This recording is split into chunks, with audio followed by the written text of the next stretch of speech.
Queridos, nós vamos, antes de começar a nossa série, não fiz da outra vez, quero agradecer a presença de todos os nossos convidados, quer dizer que estamos muito felizes com a sua presença aqui no nosso meio nessa noite. Que bom que você aceitou o nosso convite para estar aqui nessa noite conosco. E estamos muito felizes. Eu quero só pedir uma gentileza da sua parte, que está vindo a primeira vez, de você preencher o cartão Conexão, que é um cartãozinho que está aí no bolso da cadeira, que está na sua frente. É para você preencher, se identificar, dar a sua opinião, como é que você foi acolhido, recebido aqui. E no final do culto, você leva esse cartão preenchido e entrega ele ali numa mesinha que tem ali fora, com a placa assim do lado, escrito: é a sua primeira vez aqui. Tem umas irmãs lá para receber esse cartão, e em troca desse cartão te dá uma lembrancinha, que é uma demonstração da nossa satisfação e da nossa alegria de ter recebido você aqui nessa noite. Amém? Queridos, nós vamos continuar a nossa série baseada no estudo do livro de Atos dos Apóstolos. Hoje, aliás, o título da série é A Ação do Espírito através da Igreja. Nós estamos estudando esse livro, que é um livro histórico, que conta a história de como surgiu, como foi plantada pelo Senhor Jesus a sua igreja, e quais os acontecimentos principais das suas primeiras décadas. Com isso estamos aprendendo a ser igreja. Inclusive acabamos de ver uma das coisas principais que aprendemos aqui como igreja, de nos reunirmos de casa em casa, nos pequenos grupos, porque a igreja de Jesus fazia exatamente isso. E temos também aprendido a como ser discípulos de Jesus pelo testemunho dos primeiros discípulos. Hoje nós vamos para a mensagem de número 30. Nunca preguei uma série tão grande na história desta igreja. Então hoje nós vamos para a mensagem de número 30. E ainda faltam algumas, Hoje o título da mensagem é Paulo e Félix, o juiz mais culpado que o réu. Paulo e Félix, o juiz mais culpado que o réu.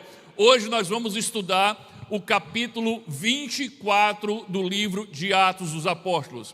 Eu recomendo a você que durante a semana volte a este capítulo, leia com atenção, com cuidado, pedindo ao Espírito Santo que te ajude, porque existem muito mais lições aqui do que eu posso compartilhar em um culto. Então não se contentem apenas com as duas lições que nós vamos ver hoje, mas com certeza o Espírito Santo ainda pode retirar muito mais lições para a tua vida, se você estudar esse capítulo ao longo da semana. Então o contexto, antes de lermos a história, qual o contexto desse capítulo 24 e por que esse título, Paulo e Félix, o juiz mais condenado, mais culpado do que o réu? O contexto aqui, nós vimos no capítulo 23, que Paulo tinha sido julgado, mas num outro tribunal, um tribunal judaico, o Sinédrio. E neste tribunal, Paulo se saiu muito bem, e aquela sessão do tribunal acabou sem chegar a uma sentença. E Paulo estava mantido sob custódia dos romanos. Mas os judeus não se deram por satisfeitos, e 40 judeus tramaram uma armadilha para enganar o comandante romano, para fazer o comandante romano transportar Paulo até o tribunal novamente, para que no trajeto eles pudessem atacar o comboio e tirar a vida de Paulo. Lá no capítulo 23 diz que esses 40 homens fizeram um juramento sob maldição, de que não comeriam nem beberiam até que matassem Paulo. Mas Deus foi lá e providenciou o escape. O sobrinho de Paulo ficou sabendo dessa emboscada, avisou ao comandante romano, e o comandante tratou de tirar Paulo lá de Jerusalém, debaixo de um forte esquema de segurança, com centenas de soldados armados, e transferiu Paulo para uma outra cidade chamada Cesareia. E lá era o centro do governo romano da Judéia. E lá, quem era o governador e exercia a função de juiz era um homem chamado Félix. Por isso, Paulo e Félix. Então, o texto que nós vamos ler agora é o julgamento de Paulo, agora diante do juiz Félix. Agora não mais um tribunal judaico, mas um tribunal romano, porque Félix agora convoca um julgamento e manda que os seus acusadores venham de Jerusalém para acusá-lo diante dele no tribunal romano. E é isso que nós vamos ler agora, este julgamento. A partir do versículo 1, preste muita atenção na leitura, diz assim: 5 dias depois de quê? De Paulo chegar a Cesareia transferido, o sumo sacerdote Ananias, que era a maior autoridade religiosa de Israel, desceu a Cesareia com alguns dos líderes dos judeus e um advogado chamado Tértulo. Aqui é a primeira vez que você vê uma figura de um advogado desde que a gente começou a estudar Atos, porque agora é diante de um tribunal romano e aqueles que acusavam Paulo contrataram um advogado para acusar Paulo. O nome desse advogado é Tértulo, os quais apresentaram ao governador suas acusações contra Paulo. Quando Paulo foi chamado, Tértulo, que é o advogado, apresentou sua causa a Félix, que era o governador juiz. Agora veja a fala nojenta de Tértulo. Ele diz assim: temos desfrutado de um longo período de paz diante do teu governo, e o teu providente cuidado resultou em reformas nessa nação. Mentira. Os judeus odiavam o governo romano, eles eram opressores, mas ele aqui está bajulando o juiz. Próxima tela. Em tudo e em toda parte, ó excelentíssimo Félix, reconhecemos estes benefícios com profunda gratidão. Caba mentiroso. Todavia, a fim de não tomar-te mais tempo, peço-te o favor de ouvir-nos apenas por um pouco. Verificamos que este homem, está falando de Paulo, é um perturbador, que promove tumulto entre os judeus por todo o mundo. Ele é o principal cabeça da seita dos nazarenos e tentou até mesmo profanar o templo. Veja, chamou o evangelho, os discípulos de Jesus, de seita, e disse que Paulo tentou profanar o templo. Então o prendemos e quisermos julgá-lo segundo as nossas leis. Mas o comandante Lísias, que era o comandante lá de Jerusalém, interveio e com muita força o arrebatou de nossas mãos e ordenou que os seus acusadores se apresentassem. Se tu mesmo o interrogares, poderás verificar a verdade a respeito de todas essas acusações que estamos fazendo contra ele. Próxima tela. Os judeus confirmaram a acusação. Que judeus? Os que vieram com eles. Eram as falsas testemunhas. Confirmaram a acusação, garantindo que as afirmações eram verdadeiras. Quando o governador lhe deu sinal para que falasse, Paulo declarou. Agora é a vez de Paulo falar. Sei que há muitos anos tem sido juiz desta nação. Por isso, de bom grado, faço minha defesa. Nada de bajulação. Ele só diz: agora eu estou fazendo de bom grado porque estou diante de um juiz, não mais diante do sinédrio. Só isso. Sei que é juiz há muito tempo e de bom grado faço a minha defesa. Aí ele diz algo impressionante: facilmente poderás verificar, grave isso, poderás verificar, que há menos de 12 dias subi a Jerusalém para adorar a Deus. Próxima tela. Meus acusadores não me encontraram discutindo com ninguém no templo, nem incitando a multidão nas sinagogas ou em qualquer outro lugar da cidade, nem tampouco podem provar-te as acusações que agora estão levantando contra mim. Versículo 16 diz: por isso procuro sempre conservar minha consciência limpa diante de Deus e dos homens. Próxima tela, versículo 22. Então Félix, que tinha bom conhecimento do caminho, grave isso. Que caminho é esse? Que estrada é essa? Lembre-se, aqui quando fala do caminho, está falando do evangelho de Jesus. Lucas, que é o autor do livro de Atos, está deixando claro que Félix tinha um bom conhecimento do evangelho de Jesus. Então Félix, que tinha um bom conhecimento do caminho, adiou a causa e disse, ele suspendeu o julgamento e disse, quando chegar o comandante Lísias, sim, porque o comandante Lísias tinha sido citado pelo advogado Tértulo, agora eu quero ouvi-lo. Quando chegar o comandante Lísias, decidirei o caso de vocês. E ordenou ao centurião que mantivesse Paulo sob custódia, mas que lhe desse certa liberdade e permitisse que os seus amigos o servissem. Ele já deu uma relaxada no regime prisional de Paulo, por quê? Porque ele já entendeu que Paulo era inocente.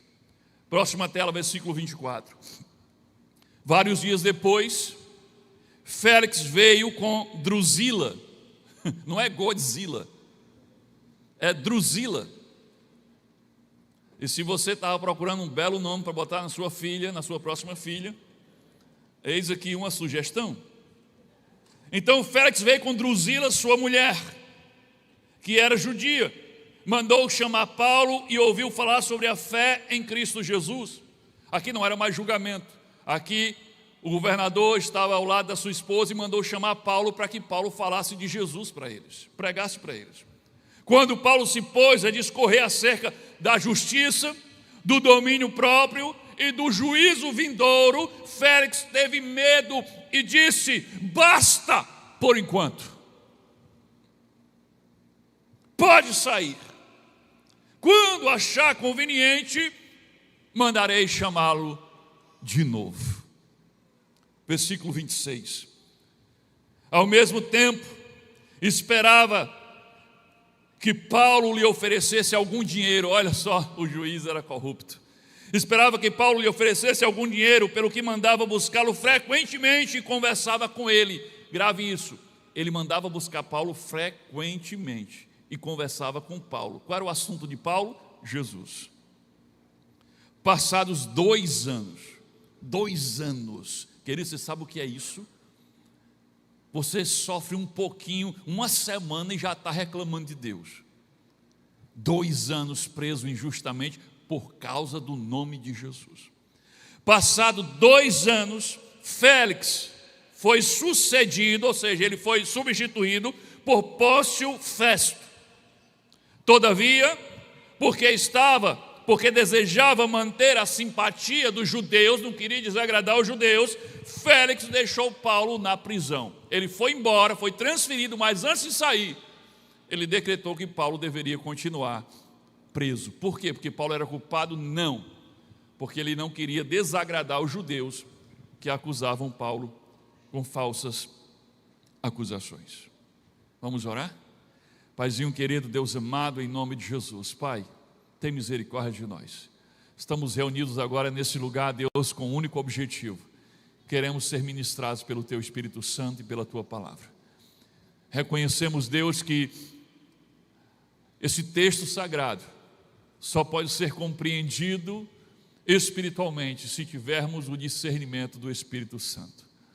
Então abre o nosso entendimento, abre os nossos olhos espirituais e quebranta nossos corações, para que possamos enxergar, para que as verdades saltem para cima de nós, de uma forma que cause impacto, mas que esse impacto gere transformação.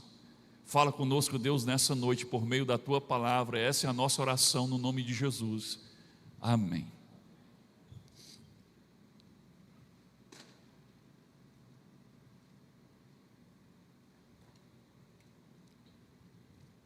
Então, queridos, a pergunta que você já deve estar cansado de ouvir, mas quais as lições que nós podemos aprender aqui com o capítulo 24 de Atos? Hoje vamos aprender 2 lições. Pega o seu esboço que você recebeu, pega uma caneta, se você não tiver, deve ter aí no bolso da cadeira da sua frente, se não tiver numa, tem na outra.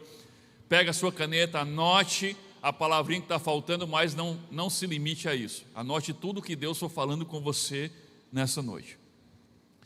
A primeira lição que aprendemos aqui no capítulo 24 é a seguinte, essa focada em Paulo, diz assim: a melhor resposta para uma acusação falsa é uma vida verdadeira.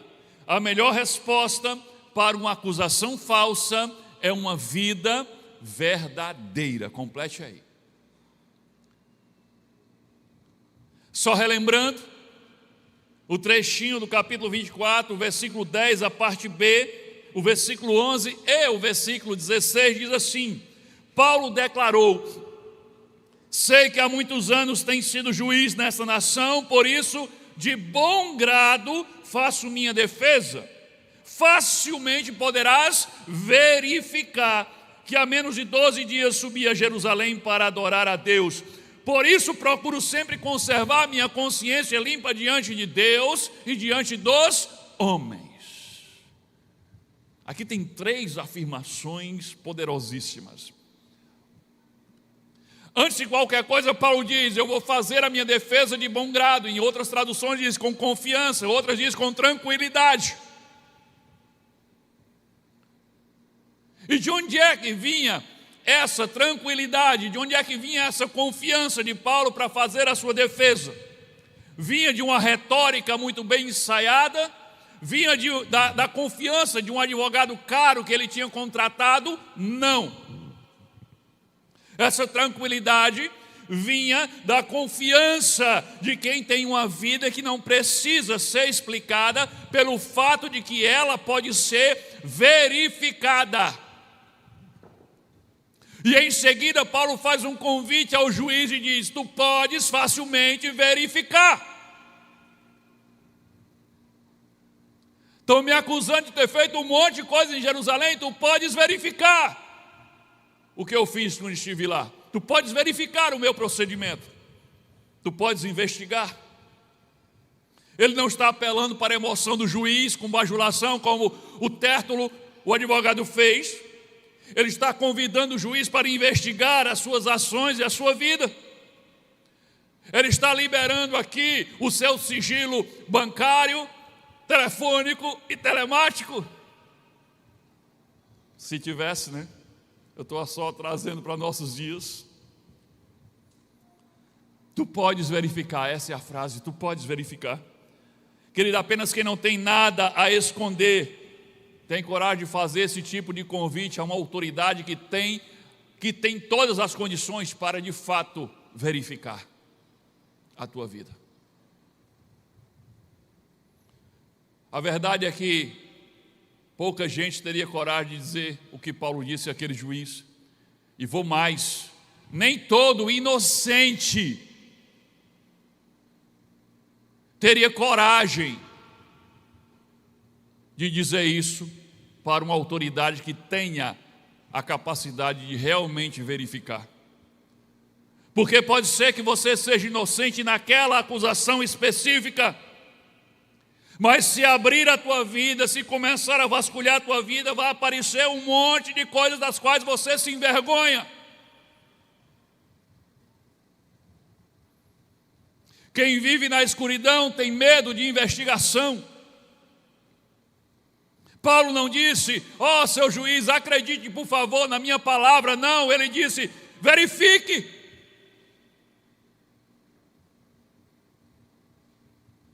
Ele não pediu que o juiz acreditasse na palavra dele. Ele disse: verifique a minha vida, verifique o meu procedimento, verifique o que eu fiz quando estive em Jerusalém. Investigue. E essa é a marca de quem sabe que a própria vida é a sua melhor defesa. Agora veja como isso se aplica à nossa vida hoje. Porque hoje nós vivemos um tempo, acredite, mais perigoso nesse sentido do que o tempo de Paulo. Porque hoje a reputação de uma pessoa, seja ela íntegra ou não, pode ser completamente destruída em apenas um print de tela fora de contexto. Uma acusação nas redes sociais se espalha mais rápido do que qualquer tentativa de se defender. Pessoas são julgadas em tribunais virtuais antes mesmo que uma investigação comece. E quando isso acontece contra você, a tentação é entrar em pânico e montar uma estratégia de comunicação e tentar gerenciar e limpar a tua imagem. Mas Paulo nos mostra um caminho diferente. Diante de calúnias e falsas acusações, Paulo mostra que a vida vivida com integridade é a melhor resposta que existe para qualquer acusação falsa. Gerenciar a tua reputação, controlar o que as pessoas dizem, é uma corrida que nunca termina. Tentar controlar ou rebater cada comentário negativo, cada calúnia levantada contra você, é como correr atrás do vento e você sempre vai perder essa corrida. Simplesmente não funciona.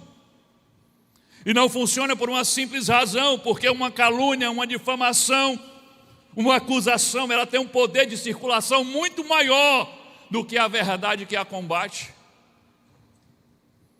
Dizem que a mentira tem pernas curtas. Sim, ela tem pernas curtas, mas são curtinhas, mas são velozes. Você sabe disso? Como elas são velozes?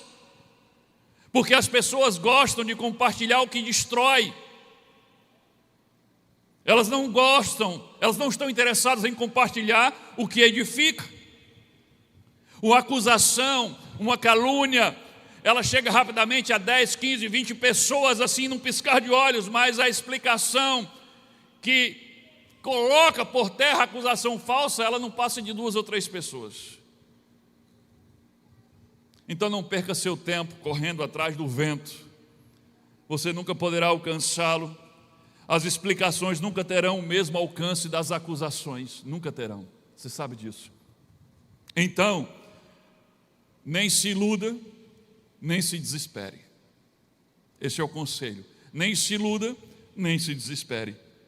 Faça o que Paulo ensinou. Cuide do seu caráter. Cuide do seu testemunho. Cuide da sua integridade. Mantenha a sua consciência limpa diante de Deus e também diante dos homens. Como é que eu mantenho a minha consciência limpa diante de Deus? Sendo fiel a Ele, obedecendo a Ele, vivendo uma vida íntegra. E diante dos homens, não só sendo fiel a Deus, mas também parecendo fiel para as pessoas que estão à minha volta. Porque pode ser que você seja fiel, mas você deixa a sua vida transparecer algo que não é. A aparência do mal está sempre te cercando. E Paulo está dizendo, a minha consciência está limpa diante de Deus e diante dos homens. Entenda uma coisa, reputação. O que é reputação? Reputação é o que os outros falam sobre você. A reputação não é um veredito sobre quem você é o que os outros falam de você. Testemunho. Este é o mais importante do que a reputação. A reputação você não tem como controlar, embora você possa fazer a sua parte para que ela melhore. Mas se alguém decidir jogar a tua reputação na lama, ele joga com a falsa acusação. Agora, o teu testemunho é o quê? Teu testemunho é o que as pessoas vão encontrar quando vier verificar a tua vida. Esse sim você controla. Então o teu foco deveria ser nesse. Mas aqui temos que ser muito honestos, e muito honestos mesmo, porque agora nessa fala parece que está todo mundo aqui é inocente, e todo mundo aqui é vítima de falsas calúnias e falsas acusações. Todo mundo está sentindo, eu sou como Paulo, uma pessoa totalmente inocente e íntegra que estou sendo caluniado. Mas temos que ser bastante honestos, que isso não se aplica a todos, nem a nós o tempo todo. Porque tem gente que vive dando combustível para acusações. Tem gente que vive dando combustível para suspeita. Vive de uma forma dúbia, cambaleando com um pé lá e um pé cá, flertando com aquilo que é pecado, brincando com pequenas desonestidades, pequenas mentiras, pequenas desobediências, se é que a gente pode chamar de pequeno, mas pelo menos as pessoas pensam que é assim. Agora pense comigo, vou dar só um exemplo para você entender o que eu quero dizer. Imagina um homem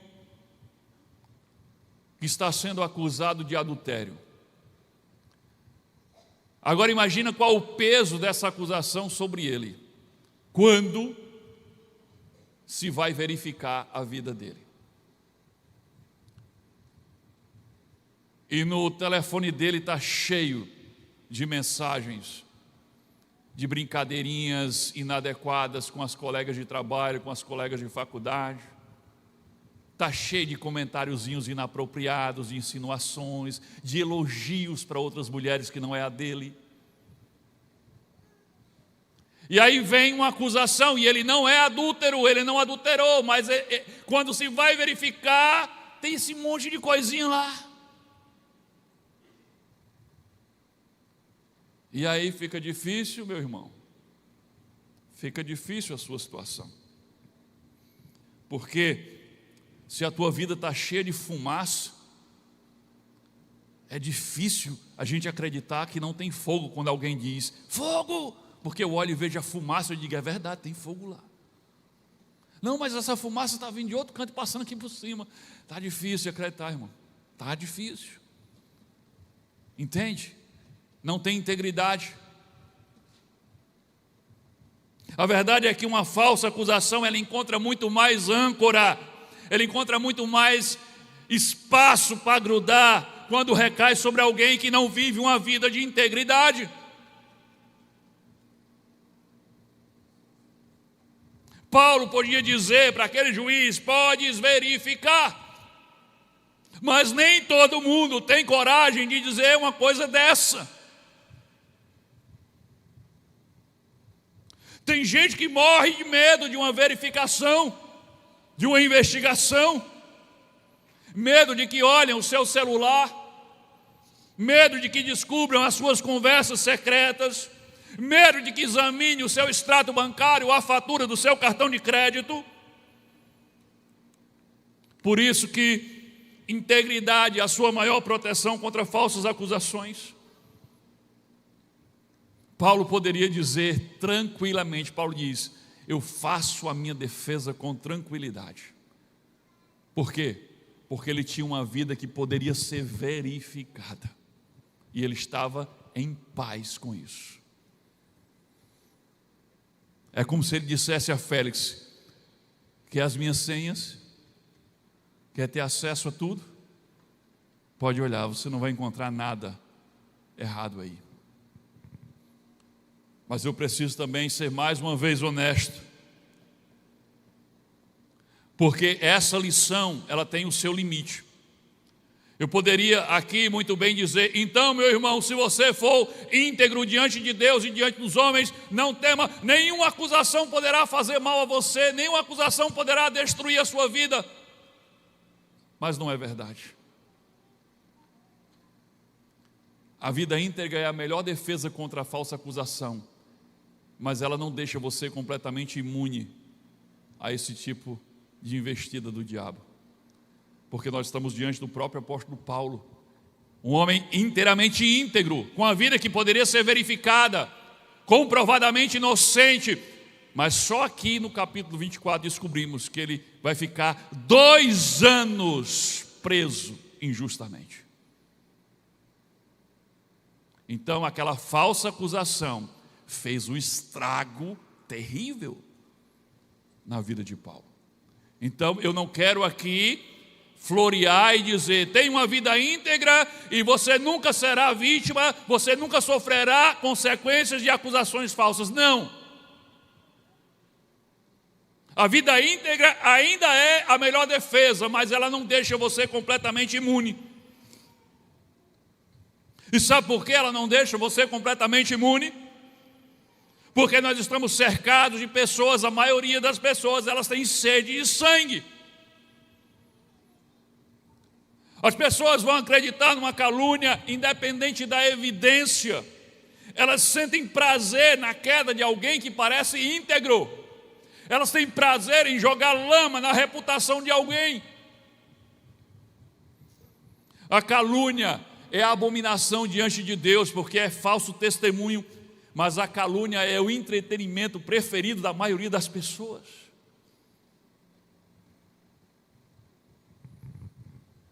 A notícia da vergonha alheia é espetáculo favorito para muita gente.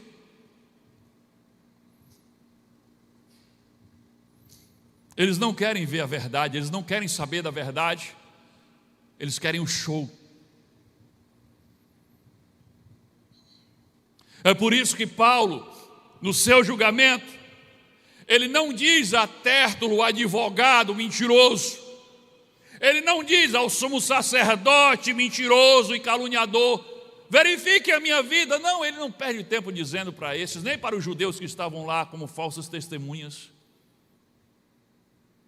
Eles não tinham o menor interesse de verificar a vida de Paulo. Eles não tinham o menor interesse de saber a verdade sobre Paulo.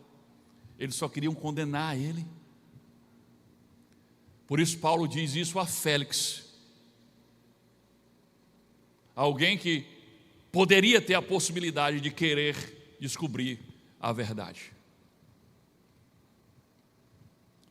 Então você não precisa e nem tente convencer as pessoas da sua inocência, as pessoas que não estão interessadas em verificar, as pessoas que estão tentando te derrubar, as pessoas que já decidiram te condenar. Não adianta você perder o seu tempo tentando fazer com que elas acreditem que você é inocente, porque tudo que elas querem é ver você cair.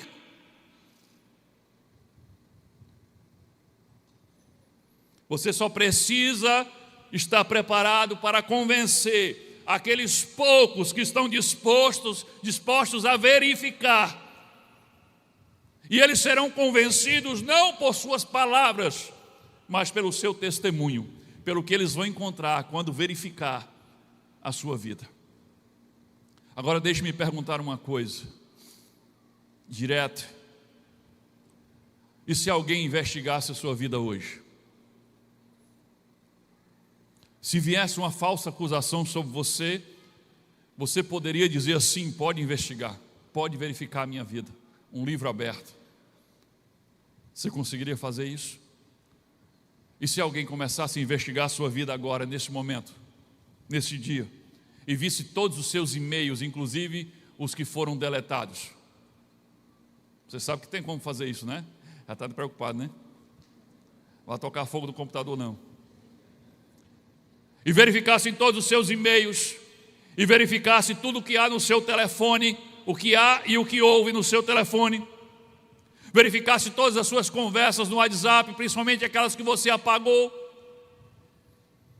verificasse os seus extratos bancários, a fatura dos seus cartões de crédito, as suas atitudes nas câmeras de segurança, lá no seu trabalho, lá no seu bairro, lá na sua escola, lá na sua faculdade, câmeras que você não sabia que existem ou não lembrava que existem.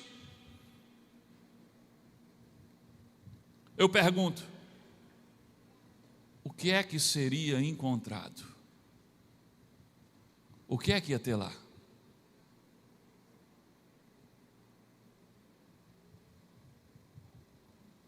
Está passando um filmezinho aí, não está? Seria encontrado evidências de uma vida íntegra. Ou seria encontrado mais munição para novas acusações? O que é que seria encontrado?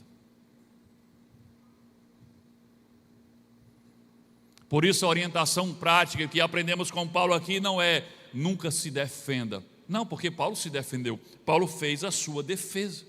Mas a lição que Paulo nos ensina é: cultive uma vida íntegra no seu dia a dia, porque ela sempre será a sua melhor defesa, não contra todos, mas contra aqueles que de fato amam a verdade e se importam em conhecer a verdade sobre você.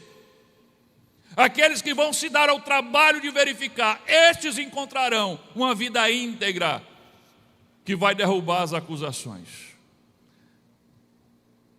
Então, o que Paulo nos ensina é isso: tenha uma vida íntegra, que te capacite a ser verificado sem problema. E o apóstolo Pedro, na sua primeira carta, diz algo extraordinário sobre esse assunto. Só para complementar, 1 Pedro 2,12, ele diz assim: tendo uma vida exemplar entre os gentios. Por quê?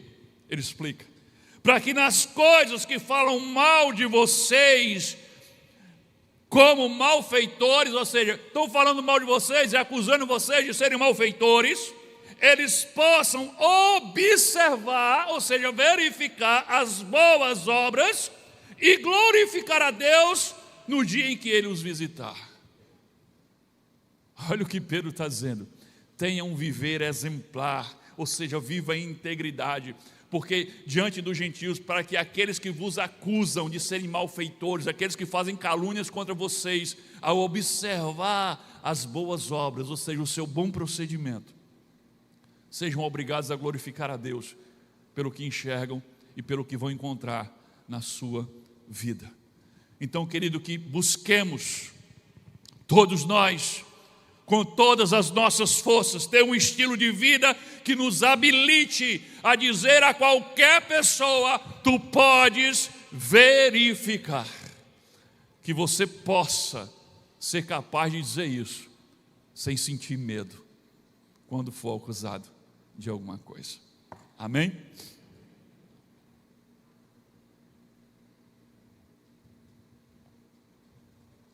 Segunda lição, agora focada no segundo personagem deste capítulo. O agora não é a maneira mais suave e mais perigosa de rejeitar a Deus. O agora não é a maneira mais suave, mas também mais perigosa de rejeitar a Deus. Nós aprendemos isso com Félix. Félix não era um ignorante quanto ao Evangelho. Lucas, o autor do livro, deixou isso claro, evidente logo de cara. Capítulo 24, versículo 22, Lucas diz assim: então Félix, que tinha bom conhecimento do caminho, eu já expliquei, caminho aqui é o Evangelho. Ele não tinha um conhecimento vago. Lucas diz, ele tinha um bom conhecimento do caminho. Certamente ele já tinha ouvido falar sobre Jesus, ele já tinha ouvido falar sobre a morte de Jesus, e ele já tinha ouvido falar sobre a ressurreição de Jesus, porque ele tinha um bom conhecimento a respeito do Evangelho, e essa é a principal mensagem do Evangelho: Jesus se encarnou, ele morreu e ele ressuscitou. Ele era bem informado. Félix era um homem esclarecido, mas o problema dele é que ele não era um homem rendido diante de Deus. O problema de Félix não era falta de conhecimento, era falta de disposição para se dobrar diante de uma verdade que ele já conhecia e bem. E aqui eu quero destacar algo que aponta novamente para a integridade de Paulo, mas faz um contraste com a dureza do coração de Félix. Olha que coisa impressionante. Paulo é chamado por Félix, lembra disso? Depois daquela audiência, Félix suspende o julgamento, diz que Paulo permanece preso, mas com uma certa regalia, e depois de alguns dias ele manda chamar Paulo à presença dele, e agora não tem mais advogado, não tem mais testemunhas, ele estava agora com a sua esposa, e ele chama Paulo para que Paulo fale para ele mais sobre o caminho, mais sobre o Evangelho, mais sobre Jesus. Agora Paulo está diante do governador Félix, o juiz da sua causa, numa reunião amistosa a convite do juiz. O que é que você faria se estivesse no lugar de Paulo numa situação dessa? Aquele homem tem nas mãos o poder de dar uma sentença favorável a você ou não. Ele está demonstrando favor para você, convidando você para uma conversa casual e até íntima. Em família, ele está com a esposa. E agora, o que você diria? Como você agiria diante deste juiz? O que é que Paulo fez? Paulo começou a bajular Félix, igualzinho o Tértulo fez no julgamento? Não. Paulo negociou uma propina para ter uma sentença favorável, igualzinho o próprio Félix esperava que ele fizesse? Não. Paulo usou palavras macias e elogiosas para tentar se aproximar e ganhar o favor do juiz? Não. Sabe o que Paulo fez? Ele pregou um sermão com 3 pontos que sacudiu o coração, os ossos e até as tripas de Félix. Nada de palavrinhas bonitas, nada de meias verdades, verdade pura e na lata. Atos 24, 25, a primeira parte diz assim: quando Paulo começou a falar, olha o que Paulo foi falar, sobre justiça, domínio próprio e o julgamento vindouro, ou seja, o julgamento que há de vir, Félix ficou com medo.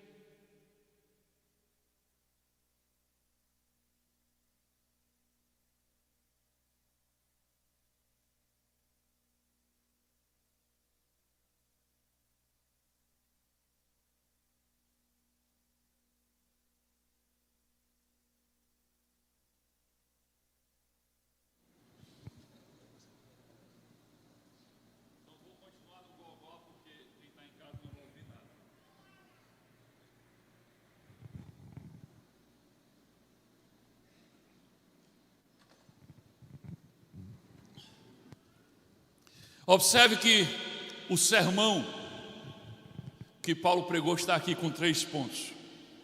Quais foram esses 3 pontos? Primeiro, Paulo falou sobre a justiça divina. E quando Paulo falou sobre justiça, falou sobre obedecer a Deus, cultivar a santidade e agir com integridade. Félix não tinha nenhuma dessas coisas. Não tinha. Ele era corrupto. Ele aceitava suborno, inclusive estava aguardando que Paulo oferecesse, porque todo mundo com essa oportunidade ofereceria.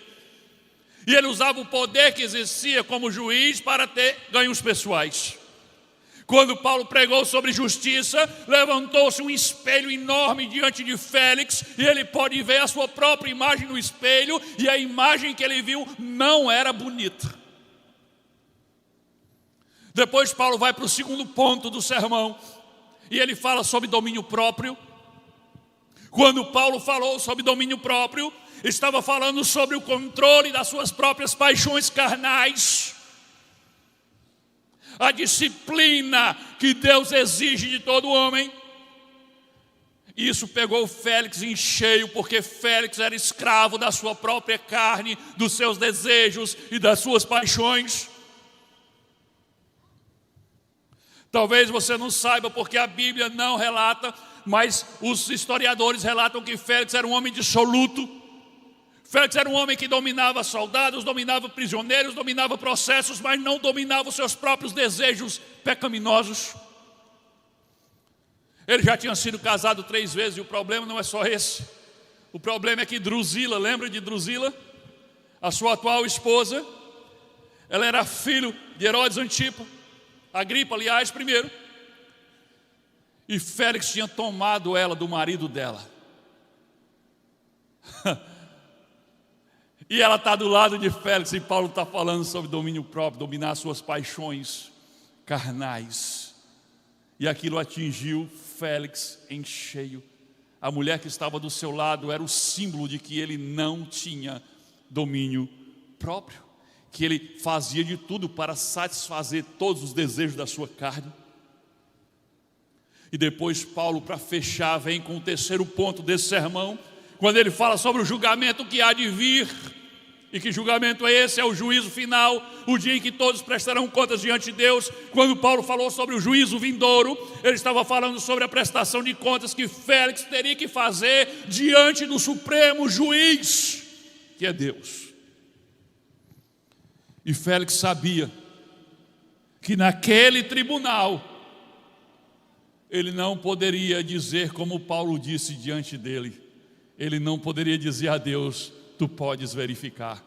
Ele sabia que Deus já sabia de tudo, e que ele já estava condenado diante daquele tribunal. Resultado? O texto diz que Félix teve medo. Medo. Mas isso não traduz, essa tradução dessa palavra para o português ainda fica muito branda. A palavra que foi usada aqui em grego, no original, do texto original, ela significa um susto profundo, um temor profundo que sacudiu a alma. Quando Félix ouviu aquele sermão de Paulo, ele ficou apavorado. E um pavor que veio da sua alma. Mas medo e pavor sem arrependimento não salva ninguém. Há uma diferença enorme entre sentir medo do julgamento de Deus e se arrepender dos pecados que cometeu. Félix sentiu medo, mas ele parou aí, ele não foi para a segunda fase, ele nunca chegou no arrependimento. Querido, há pessoas que são exatamente como Félix. Treme de medo quando pensam no julgamento de Deus, mas nunca se dobram diante dele. Chora, mas nunca muda. Sente vontade, mas nunca se entrega. Vê o erro, mas nunca se arrepende. Isso deveria ser um alerta enorme, seríssimo para todos nós. Porque o que o texto está relatando aqui é que enquanto Paulo pregava, para Félix sentir esse medo profundo na alma, significa que o Espírito Santo agiu por meio da pregação do Evangelho que Paulo estava fazendo e revelou a Félix a verdade sobre ele. Naquela hora, os olhos espirituais de Félix enxergaram ele mesmo pelos olhos de Deus, por isso ele teve medo. O ser humano só tem medo diante da pregação do Evangelho quando seus olhos se abrem e eles conseguem enxergar a si mesmo pela ótica de Deus. Conseguem enxergar o seu pecado pela ótica de Deus. Então veja o que aconteceu. Ali aconteceu a pregação do Evangelho, aconteceu a revelação que o Espírito Santo deu a Félix. Félix foi convencido do pecado, da justiça e do juízo ali. Naquele momento Jesus bateu na porta daquele coração. E naquele momento crucial, quando Jesus bateu a porta, quando a verdade atropelou Félix, quando ela entrou fundo no seu peito, quando a graça chamou ele pelo nome, sabe o que ele disse? Basta! Agora não! Versículo 25, a parte B, coloca na tela. Ele diz, por enquanto pode ir. Basta, por enquanto pode ir. Quando me for conveniente, ele disse, mandarei chamá-lo. Ele não disse não ao Evangelho de cara. Ele disse algo muito pior do que não. O que poderia ser pior do que não? Agora não. Agora não. Ainda não. Depois eu penso sobre isso quando for conveniente.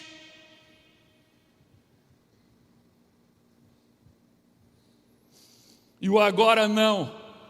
Veja isso. O agora não ou ainda não é a forma mais suave, porém mais perigosa de se rejeitar a Deus. Por quê? Qual a lógica disso, pastor? Quer dizer que agora não e ainda não, quem sabe um dia é pior do que não definitivo? É. Sabe por quê? Porque quem dá um não categórico e definitivo, pelo menos tem a consciência de que rejeitou a Deus e que virou as costas para Ele. Mas quem diz agora não, ainda não, quem sabe um dia, quando for conveniente, esse está envolto numa ilusão de que não rejeitou. Não, eu não rejeitei, eu apenas estou dando um tempo, eu apenas adiei. Eu não rejeitei Deus, eu não rejeitei o Senhor sabe, né? Não rejeitei. Eu apenas estou dando um tempo, eu apenas estou pensando, estou esperando a oportunidade e eu ainda estou no controle. da situação. Na hora que eu achar que é a hora, então eu vou aceitar. É muito pior. Você não sabe o que existe aqui de forma espiritual. Querido, deixa eu dizer uma verdade assustadora. O agora não é um grande anestésico da perdição. Faz sentido para você não é isso? Mas eu vou te explicar. Mas grave isso. O agora não é um grande anestésico da perdição. Faz você se perder. Quando eu falo se perder, é no sentido eterno. Faz você se perder sem sentir que está se perdendo. Totalmente anestesiado. Sabe, dizem que quando pega um sapo e você coloca ele dentro de uma panela com água e você liga o fogo, dizem que ele fica lá de boa e aquela água começa a esquentar, mas ele não pula fora da panela, porque ela estava fria e foi aquecendo aos pouquinhos, até que ele morre cozinhado. Mas ele não teve a atitude de sair, embora pudesse, porque a mudança foi sendo tão lentamente que ele foi se acostumando com aquela quentura, até que aquela quentura ficou tão quente que o destruiu. Essa é uma boa analogia. À medida que você vai dizendo ainda não, e você vai adiando, e vai literalmente esquentando, porque a cada dia sem Jesus é um dia mais próximo do inferno. Essa é a verdade. E vai esquentando, mas você achando que está tudo bem, totalmente anestesiado, e de repente, quando você menos espera, você não pode mais tomar uma decisão. Querido, Félix queria que o evangelho se moldasse à conveniência dele. Não venha quando achar necessário, Paulo, venha quando eu achar conveniente. E infelizmente essa é uma realidade na vida, inclusive de crente. Vem à igreja quando é conveniente. Vai ao PGM quando é conveniente. Contribui quando é conveniente. Serve quando é conveniente. Obedece a Deus quando é conveniente. Mas deixa eu dizer uma coisa para você. O chamado de Jesus nunca foi e nunca será conveniente para ninguém. Você quer conveniência? Não é com Jesus que você vai andar, querido. O chamado de Jesus não é nada conveniente. Mateus 16, 24, me diga o que é que tem de conveniente aqui. Ele diz: se alguém quiser vir após mim, negue-se a si mesmo, tome a sua cruz e siga-me. Onde é que está a conveniência aqui? A cruz nunca foi e nunca será uma conveniência.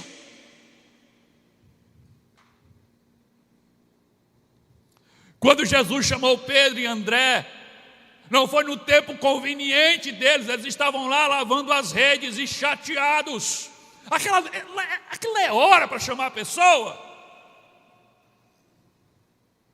Mas foi naquela hora que Jesus passou e é naquela hora que ele chamou.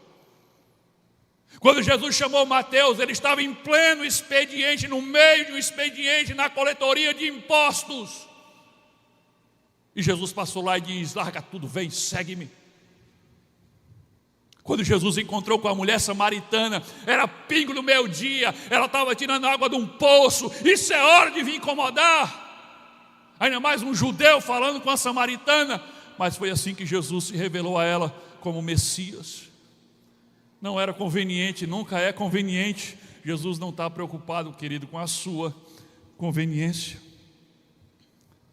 Agora atente para isso. O perigo do adiamento da decisão é um perigo real. Olha o que acontece aqui com Félix.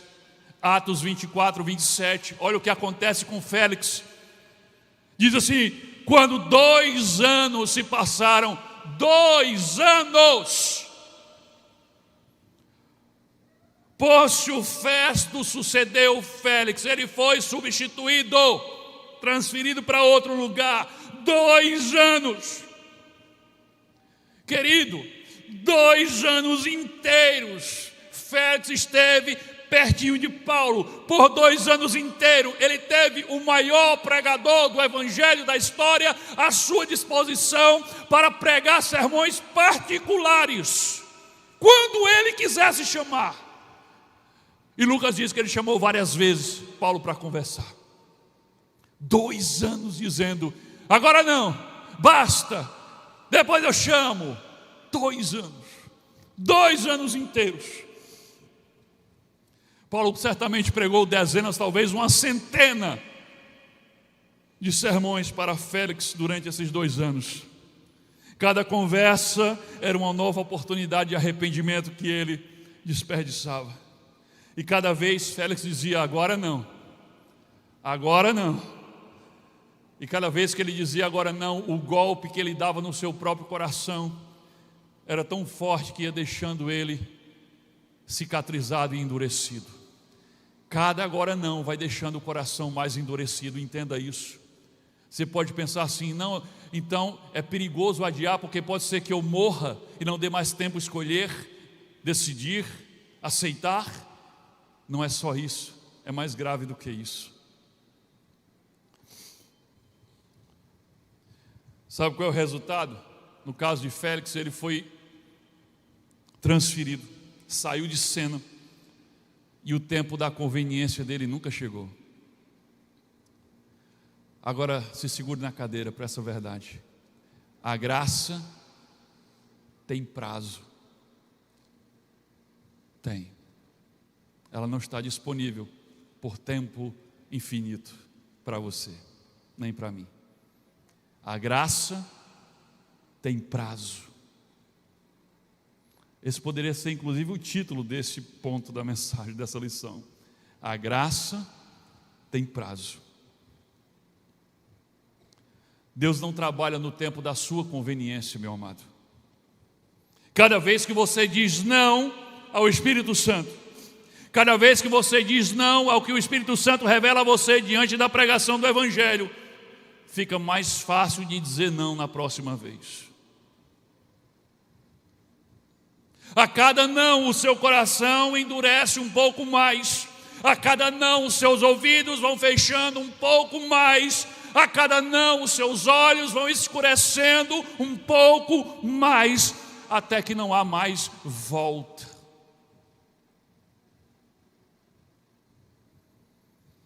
Até que a pessoa se torna totalmente indiferente, endurecida, e já não responde mais de forma alguma graça, nem a percebe mais. O Espírito Santo fala com você claramente, teu coração arde, teu coração explode inclusive de medo, porque ele convence você do teu pecado, da justiça que há de vir se você não se arrepender, e você fica como Félix, atemorizado, mas em vez de se render, se prostrar, se arrepender, se entregar, você diz: agora não, basta! E aí você é como se estivesse pegando um pouquinho de algodão e colocando no seu ouvido, e da próxima vez o Espírito Santo já está falando assim, e você bota mais um pouquinho, e ele fala assim, até que você não escuta mais. Não porque ele deixou de falar, mas porque você rejeitou tanto, que ficou tão endurecido, que já não é mais capaz de ouvir. 2 anos, 2 anos escutando, 2 anos dizendo agora não, depois volte mais tarde, volte amanhã. Há pessoas que são assim como Félix, já ouviram muito, ouviram muito, já sentiram muito também, já tiveram medo, mas continuam mandando o pregador embora, continuam mandando o Espírito Santo calar-se, cada vez que a mensagem do Evangelho chega perto de um ponto da tua vida que exige transformação. Enquanto a mensagem está fofinha, está bonitinha, está dizendo você é lindo, você é precioso para Deus, você é a menina dos olhos de Deus, enquanto você vai receber a vitória, o homem de branco no recinto com a chave da vitória na mão, você está aí ótimo, prestando atenção, mas quando o Evangelho diz e bota o dedo na ferida e diz o que você tem que ser transformado e se arrepender, você diz: basta, basta. Agora não, vá. Quando for conveniente, eu chamarei de novo. Ah, querido, você não sabe o que você está fazendo. Provérbios 29:1 diz assim, ó: o homem que persiste na teimosia, persiste, é Félix e talvez seja você. O homem que persiste na teimosia, depois de muitas repreensões, de repente será destruído sem remédio.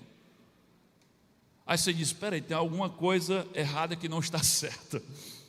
Como ele persiste, ou seja, é uma coisa demorada, mas ele é destruído de repente. Ele não já sabia que ia ser destruído? Entenda, é de repente na percepção dele. Ele foi rejeitando e sempre achando: eu ainda tenho uma vida toda pela frente, depois eu penso nisso, quando me for conveniente. Até que acabou, não há mais tempo. E para você foi de repente, mas Deus sabe quantos anos você levou na teimosia. A alma de Félix se acostumou a dizer não, e o agora não e o ainda não de Félix se tornou um nunca. Hebreus capítulo 3, versículo 7 e 8 diz assim: por isso, como diz o Espírito Santo, hoje, se vocês ouvirem a sua voz, não endureçam os seus corações. Se você ouvir, não endureça o coração. É um conselho e tanto. Félix deveria ter seguido esse conselho. Quando você ouvir o Espírito Santo falar com você, querido, e bater aquele medo, e aquele tremor, e aquela chama no coração, o conselho bíblico é: não endurece teu coração, não endurece. Félix nos ensina com o seu exemplo que o maior perigo espiritual não é a rejeição frontal do Evangelho, é o seu adiamento. É o quando achar conveniente, é a decisão de escutar, mas não responder. É a decisão de se estar de frente a frente com o Salvador e não responder a Ele. E todo encontro com Ele exige uma resposta. Inclusive esse é o subtítulo do livro que eu estou lançando nos próximos dias. Todo encontro com Ele exige uma resposta. Não, eu não vou responder. Ah, sinto. Não responder é uma resposta. E é uma resposta errada. Todo encontro, toda vez que você estiver frente a frente com o Salvador, você vai precisar tomar uma decisão. E não tomar uma decisão já é uma decisão.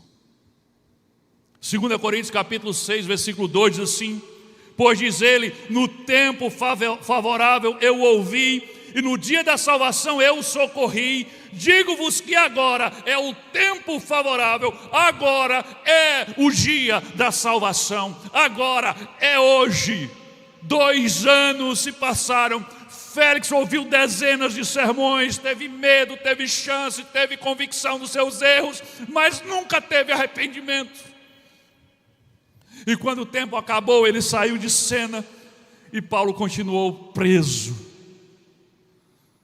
Mas agora eu pergunto: quem estava realmente preso nessa história, querido? Quem é que estava realmente preso nessa história? Paulo preso com as correntes e com as grades, ou Félix acorrentado pelo pecado que nunca se arrependeu e nunca foi perdoado? Quem estava de verdade preso aqui na história? A história termina com o preso mais livre que o governador, e com o juiz mais culpado do que o réu. Que Deus nos abençoe em nome de Jesus.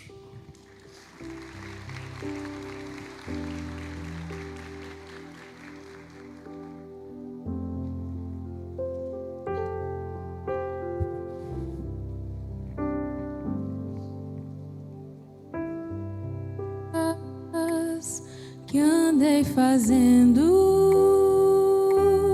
de quase todas me arrependi, mas houve uma especial, foi a mais certa que eu já fiz.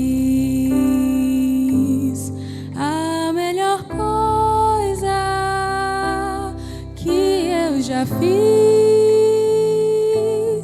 em toda a minha vida, salvou-me por um triz em aceitar Jesus. Sinceramente foi a melhor coisa que eu já fiz. Coisas erradas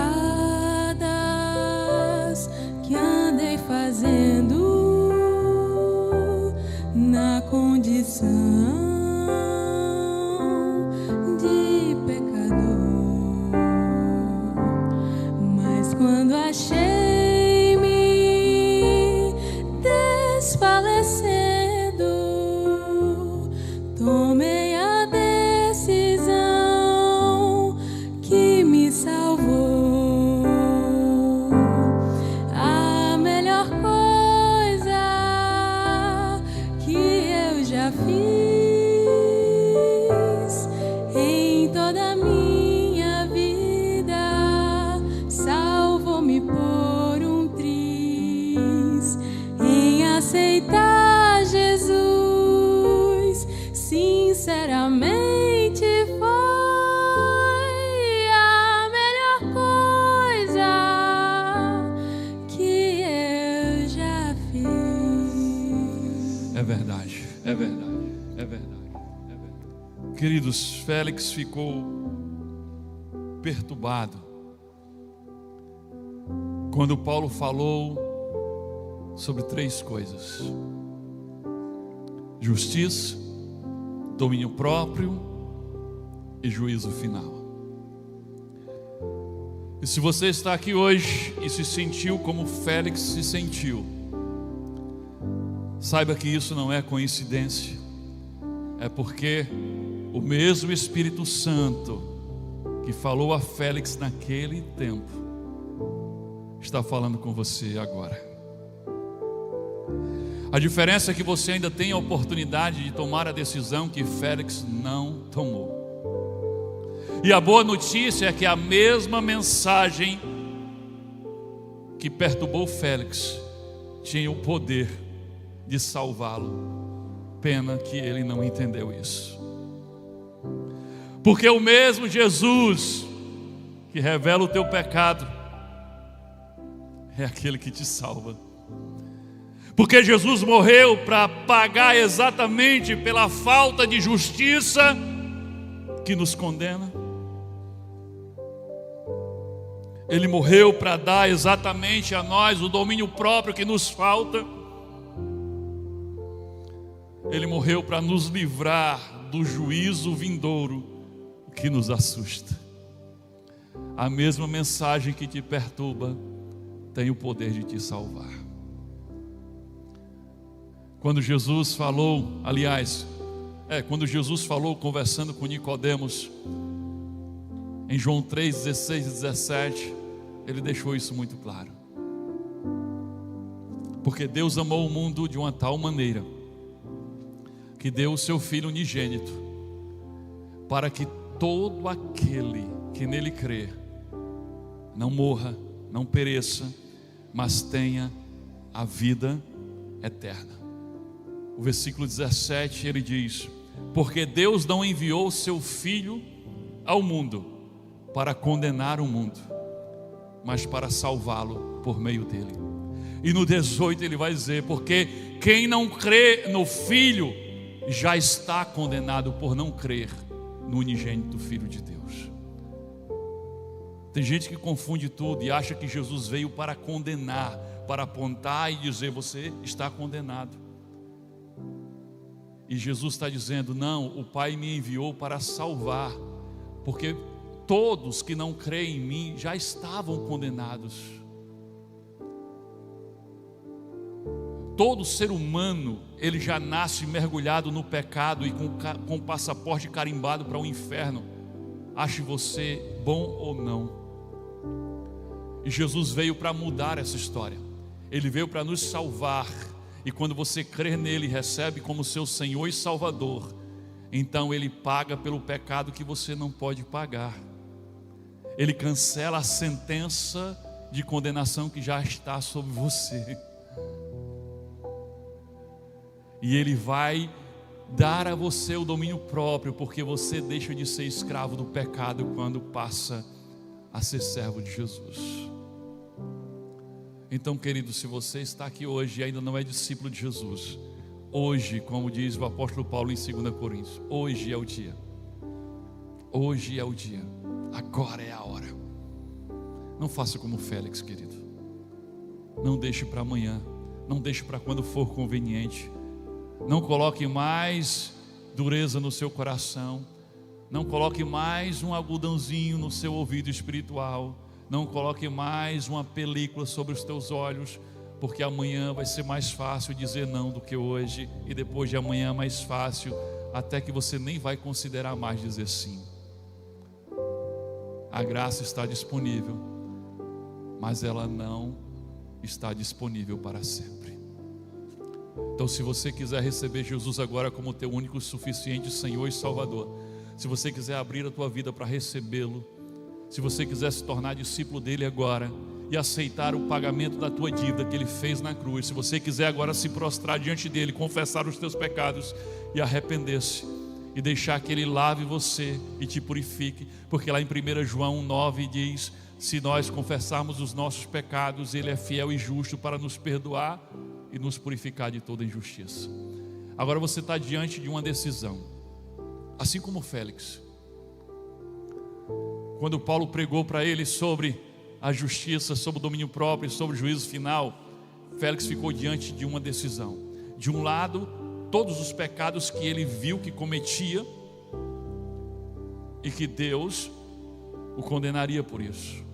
Do outro lado, ele tinha a opção de reconhecer os seus pecados, confessar e deixar. Mas sabe o que ele escolheu? Ele escolheu o pecado. Ele não quis abandonar a desonestidade, ele não quis deixar de satisfazer os desejos da sua carne. Ele escolheu viver no pecado. Qual a escolha que você vai fazer agora? Você vai escolher o Jesus que pode te limpar do teu pecado, pagar pela dívida do teu pecado e te fazer nascer de novo, te libertar da escravidão da tua própria carne? Ou você vai escolher continuar vivendo no pecado? É isso. Se você escolhe Jesus, ore comigo agora e se torne discípulo de Jesus agora. Feche seus olhos e ore comigo. Só se você quer de fato que Jesus seja o teu Senhor. Só se de fato você quer abandonar a tua vida de pecado. Diga assim: Senhor Deus, em nome de Jesus Cristo, eu reconheço que eu sou pecador e que eu preciso da tua graça e da tua misericórdia sobre mim. Eu reconheço que sou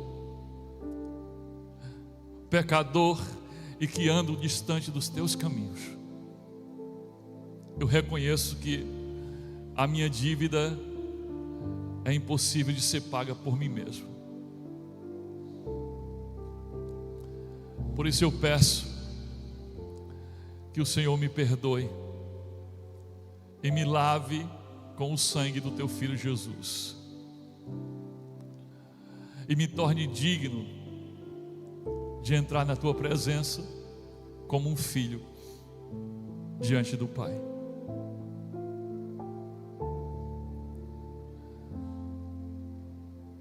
Agora diga assim: Senhor Jesus Cristo,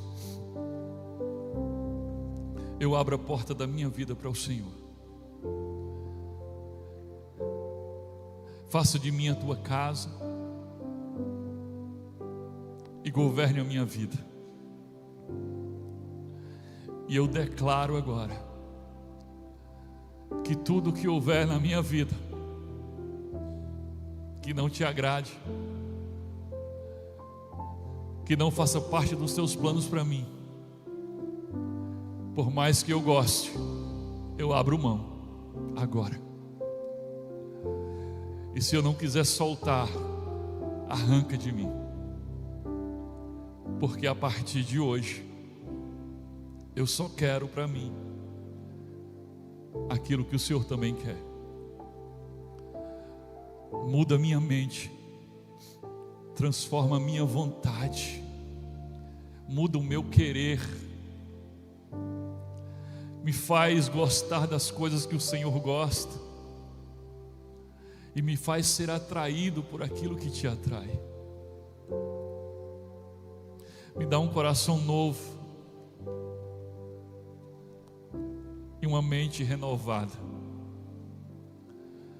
Eu me comprometo a te seguir pelo resto dos meus dias até a eternidade. Mas reconheço que não tenho força de mim mesmo